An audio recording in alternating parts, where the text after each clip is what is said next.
Gunfire breaking out, a teenager critically injured, shot by undercover police. They say he shot first. More than 50 under arrest.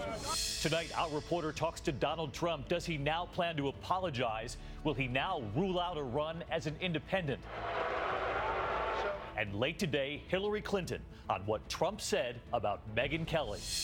The disastrous mistake, the arsenic and lead now flowing through 2 states right there in that river, now heading toward the Grand Canyon. The air scare, pilots flying blind, the passenger jet flying straight into a hailstorm. The cockpit windows shattered, computers landing the plane. And breaking developments tonight in that international custody battle, the famous actress keeping her young children here in America. But was it a gamble? New word from the court tonight. From ABC News World Headquarters, this is ABC World News Tonight with David Muir. Good evening, and it's great to have you with us here on a Monday night. And we begin with that developing headline, a state of emergency declared in Ferguson, Missouri. The American city on edge as we head into the night. Late today, these images. More than 50 protesters now under arrest after a tense 24 hours. Somber memorials marking the 1-year anniversary of the death of Michael Brown.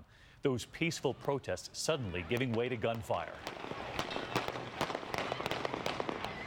Bystanders ducking for cover, hiding behind that pickup truck there. 60 shots in just 45 seconds.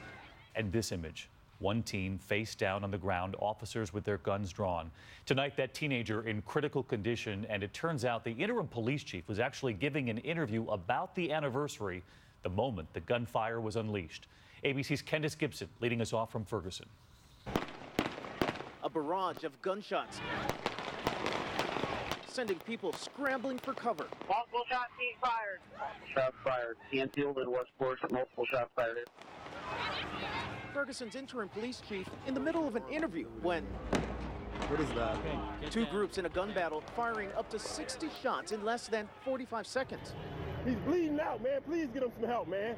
Police pursuing one of the suspects in that shootout, 18-year-old Tyrone Harris, seen in this video on the ground, bleeding, allegedly after exchanging gunfire with police. Harris critically wounded. The violence coming at the end of peaceful protests marking the anniversary of Michael Brown's death. Former officer Darren Wilson, cleared of wrongdoing in the death of Michael Brown, told our George Stephanopoulos. It's actually kind of hard to describe. I mean, I used the word stressful, but that's an understatement. But just last week, telling the New Yorker he can't find a job. 8-year-old Khalid Muhammad among those marching with a sad outlook on his future. Do you feel as if you're in danger? Yeah. I feel a little nervous. Why? Because I think I'm going to get killed. And despite the shooting, yet another protest around the St. Louis area today. This one, peaceful so far. Authorities are hoping they stay that way throughout the night. Do you worry about tonight? We pray that we won't have another night. I'll say it that way. Like last night. But they're prepared to cope with the worst. Police on high alert tonight. That emergency declaration gives the St. Louis County Police Chief authority over Ferguson and broad powers to exercise any means necessary to protect the public and property. David? Candace, thank you. We turn now to Donald Trump doubling down on those controversial comments, saying there is no reason for him to apologize. His words directed toward Fox News anchor Megyn Kelly after her question during the debate about what he called some women in the past. Tonight, why no apology, and Hillary Clinton on what Trump said about Megyn Kelly. Here's ABC's Tom Yamas. Tonight, Donald Trump refusing to back down from these provocative comments about Fox News debate moderator Megyn Kelly. You could see there was blood coming out of her eyes, blood coming out of her wherever. And now, Democratic challenger Hillary Clinton taking him on. I know it makes great TV. I think the guy went way overboard, offensive, outrageous, pick your adjective. But Trump telling George on This Week he was not referring to anything inappropriate when he talked about blood. I was referring to nose, ears. They're very common statements, and only a deviant would think of what people said. Even declaring Kelly owes him an apology for asking this. You've called women you don't like fat pigs, dogs, slobs, and disgusting animals. Your Twitter account... Only Rosie O'Donnell The fact is, she asked me a very inappropriate question. She should really be apologizing to me. You want to know the truth. Though few of Trump's competitors took him on during the debate, the Kelly criticism bringing an anti-Trump chorus. That's a sideshow. This is not who we are as a party when it comes to women. There's no excuse for this. I don't think vulgarity equates with insight. Give me a break. I mean, do we want to win? Do we want to insult 53% of all voters? What Donald Trump said is wrong. Republicans haven't won the female vote in a presidential election since 1988. Carly Fiorina, the only female Republican candidate, tweeting, "Mr. Trump, there is no excuse." Trump unleashing on Twitter, tweeting back, "I just realized that if you listen to Carly Fiorina for more than 10 minutes straight, you develop a massive headache. She has zero chance." David, Trump is back out on the campaign trail tomorrow night in Michigan. Then he heads to New Hampshire and Iowa later in the week, promising to release detailed plans on immigration reform and job creation, something he has yet to do as a candidate. David? Tom Yamas on the campaign trail again tonight for us. And we do have one more question on this, so let's get right to ABC's chief White House correspondent, Jonathan Karl, now on Martha's Vineyard traveling with the president. But, John, I wanted to get back to that moment, the debate. Candidates asked to raise their hand if they would not rule out a run as an independent. Mr. Trump. Trump, the only one to raise his hand, the crowd booing. And, John, you reported today growing pressure on Trump from Republicans to change his stance. But you've also talked to Donald Trump, so what's he saying tonight?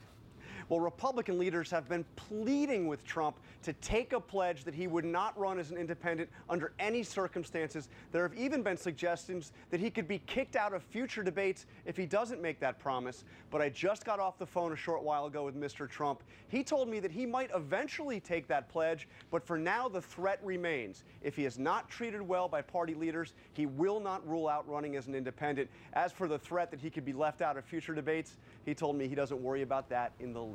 All right, says he's not worried about that. John Karl tonight. John, thank you. We turn to the extreme weather we're following here tonight. Heat advisories and warnings in 7 states, a flash flood watch here in New York, and dramatic images coming in. Streets turned into rivers in parts of Colorado. Macomb, Illinois, listen to this. Quite a crack of lightning. And in Lansing, Michigan, semi-trucks plowing through those floodwaters. And let's get right to Chief Meteorologist Ginger Zee, who's got the live radar at this hour. Ginger. The same system that did that in central Michigan is now on the move and moving to the northeast and mid-Atlantic, David. Tonight is the start of it. Tomorrow morning, we stop the clock right here along that warm front in New York City, a flash flood watch in effect, and that is for 1 to 2 inches of fast-moving rain. It'll all be out of here by the afternoon and evening, but look, South Carolina and North Carolina may even see some marginal severe storms. Then that scorching south, the heat advisories from Texas to Mississippi, all the way into Alabama. Jackson, Mississippi, for example, has been 95+ degrees for 29 days. They should break a record of a long stretch tomorrow. Quick look at the red flag warnings anywhere from Northern California to Montana. All right, Ginger Zee with us tonight. We'll see you in the morning on GMA. To the west tonight, as you point out, dramatic new images coming in at this hour of new wildfires raging in Northern California, where those warnings continue. The Jerusalem fire erupting just a few miles from the Rocky fire we told you about last week. Now, 5,000 acres burned, at least 150 people evacuated. And over the weekend, a U.S. Forest Service firefighter, Michael Hallenbeck, killed on the job. Now, the second firefighter killed in the line of duty in just over a week. We do have one more image on the weather. This one from overseas. Typhoon Sadalor slamming into Taiwan over the weekend. Look at this, spawning a tornado. Dash cam video showing its force, debris flying there, a white minivan.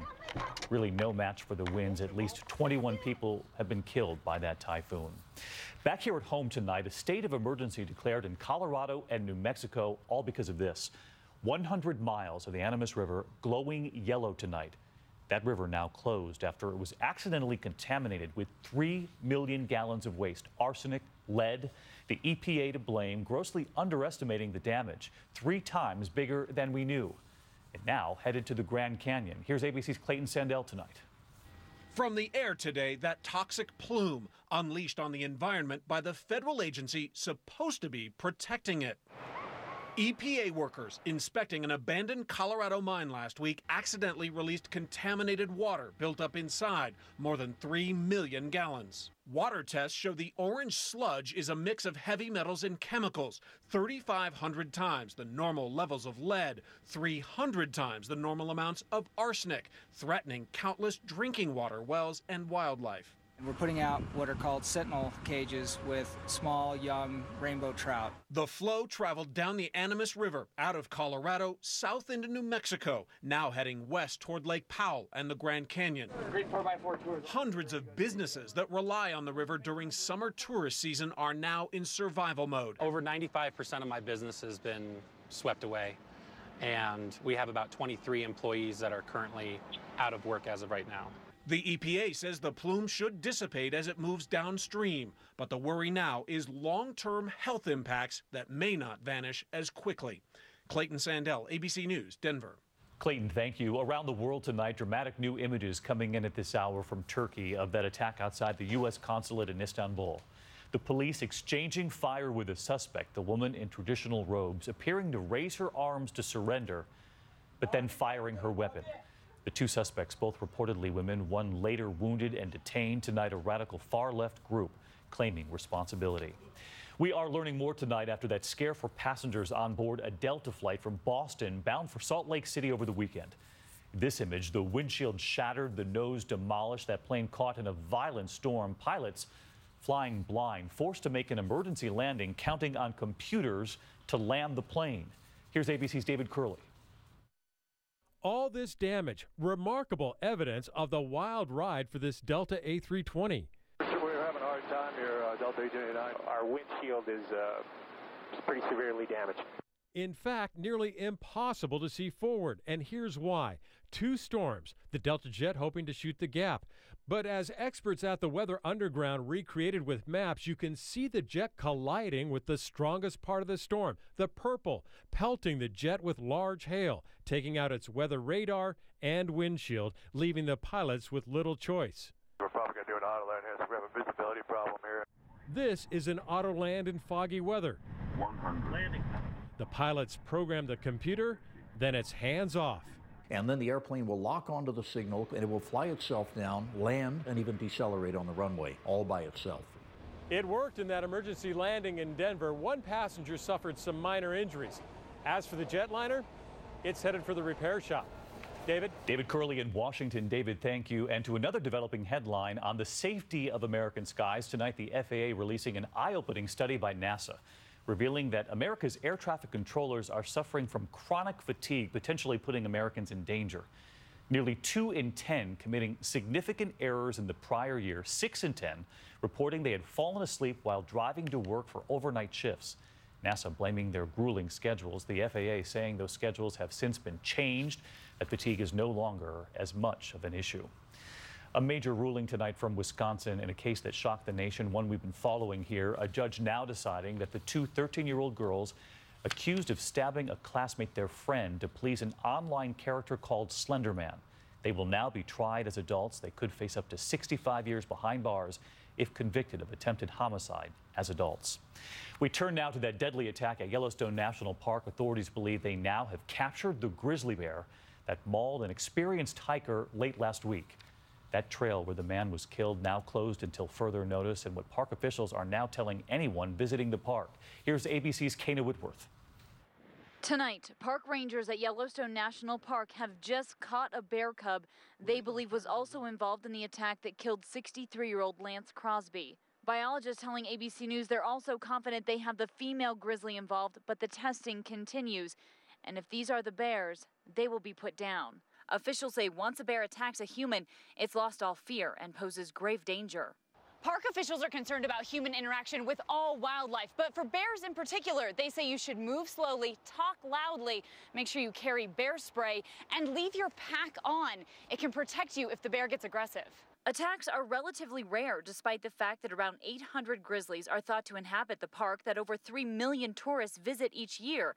Yet Yellowstone has only seen 8 deadly encounters in nearly 100 years. Park officials tell us we're actually more likely to run into a bear here on the side of the road than we are in the backcountry. They urge people not to get within 100 yards of wildlife. And David, just like we saw here, they say to be extra careful if you see a female bear and her cubs. All right, Kana Whitworth with us tonight. Kana, thank you. And we do have a passing to note, a legendary ABC voice, a champion on the field and off, NFL legend Frank Gifford. He was the football legend with movie star looks. Tonight on the cover of the New York papers, a man for all seasons, a giant among the giants. Giants battle back. A neatly executed double reverse sends Frank Gifford flying around. His 12-year NFL career with the New York Giants, then a Hall of Famer turned sportscaster. Monday Night Football and the fixture here on ABC. Bro, let's hear it for Frank Gifford. That's pretty incredible when you think about it. And how many times did we hear this? Hello again, everyone. Frank Gifford with Al Michaels and Dan Deerdorf. 27 years with the microphone, filling in on Good Morning America. Good morning, I'm Frank Gifford with Kathy Lee Johnson. It was there he would meet his future wife. Kathy, good morning to you and happy Thanksgiving. Good morning. Got the second string in today. Yeah, well, we got the subs. Later on GMA, talking about their romance with Joan London. It really did start here. It started here. As a friendship, and we are very happy, and I am very proud to be with her. Tonight, Kathy Lee Gifford remembering her husband, their children remembering their father. He had 5 children in all, 5 grandchildren too, as we remember a longtime voice of ABC. And Kathy Lee Gifford tweeting that she is deeply grateful to all for your outpouring of grace. And we're thinking of our colleague down the street. There is still much more ahead on World News Tonight this Monday. Breaking news involving a famous actress and her international custody fight. Battling with her husband over where their children should live. She kept her 2 young children here in America. Tonight now, a court is weighing in. We'll have details coming up. A tragedy to report tonight in the American desert. 2 parents, a child, and too little water. What mom and dad did to keep their son alive. And we've reported on this before. Hugh Jackman ticked off right there on stage because of what someone did in the theater. Tonight, the newest actor to take on the audience and deliver a lesson of his own. We'll be right back. Morning, Ted. Scott, Ready to hit some balls? hey, buddy, what's up? This is what it can be like to have shingles. Oh, man. A painful, blistering rash. If you had chickenpox, the shingles virus is already inside you. 1 in 3 people will get shingles in their lifetime. After all